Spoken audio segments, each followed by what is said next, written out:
போதாதுன்னு 1991 யோசிச்சு பாருங்கன்னு சொல்லிட்டு இன்டர்நெட்ல வந்து வைரலா போயிட்டு இருக்கு. 1991 என்ன நடந்திருக்குன்னு நானும் செக் பண்ணி பார்த்தேன். கர்நாடகா என்னைக்குங்க வந்து ஜனநாயக உணர்வுடன் செயல்பட்டாங்க?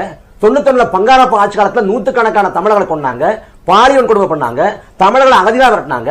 2015-16 காலகட்டத்தில் 50 கேபிஎன் பேருந்தை கொடுத்தாங்க. ஊரு பேர் தெரியாதவன் பேசினா அது கண்டுக்க தேவையில்லை. ஆனா துணை முதலமைச்சரே கர்நாடகாவில் தமிழ் மக்களும் இருக்கிறாங்க. கொஞ்சம் யோசிச்சு பாருங்க.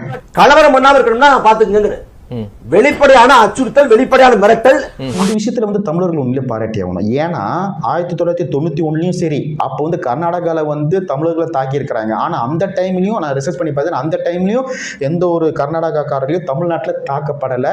இந்த கர்நாடகா இஷ்யூ வரும்போதெல்லாம் தமிழ்நாட்டில் கர்நாடகர்கள் பாதுகாப்பாக தான் இருந்திருக்கிறாங்க. சின்ன விஷயம் வந்தாலும் நியூஸ் சேனல் வந்து அது பரவலாக காட்டிடும். இது வரைக்கும் எந்த ஒரு விஷயமும் நடந்த மாதிரி தெரியல. இதுல இருந்து என்ன தெரியுதுன்னா, அரசியல்வாதிகள் அவங்க அரசியல் லாபத்துக்காக இந்த விஷயம்லாம் செய்யறாங்கன்னு சொல்லிட்டு மெச்சூரிட்டியா யோசிச்சுட்டு இருக்காங்க. இப்ப வரைக்கும் தமிழர்கள் எல்லாரும் சாந்தமாவும் இருக்க மாட்டாங்கல்ல. என்ன சண்டைக்கு கூட்டாவும் ஒண்ணா பந்தயம் போட்டு அப்பையும் வீட்டுல போட்டுக்க போறாங்கல்ல போலீஸ் கம்ப்ளைண்ட். ஹேண்டில் கீழே லிங்க் இருக்கு, அது டச் பண்ணீங்கன்னா ஃபுல் வீடியோ வரும். அப்படி மறக்காம சேனலை சப்ஸ்கிரைப் பண்ணுங்க.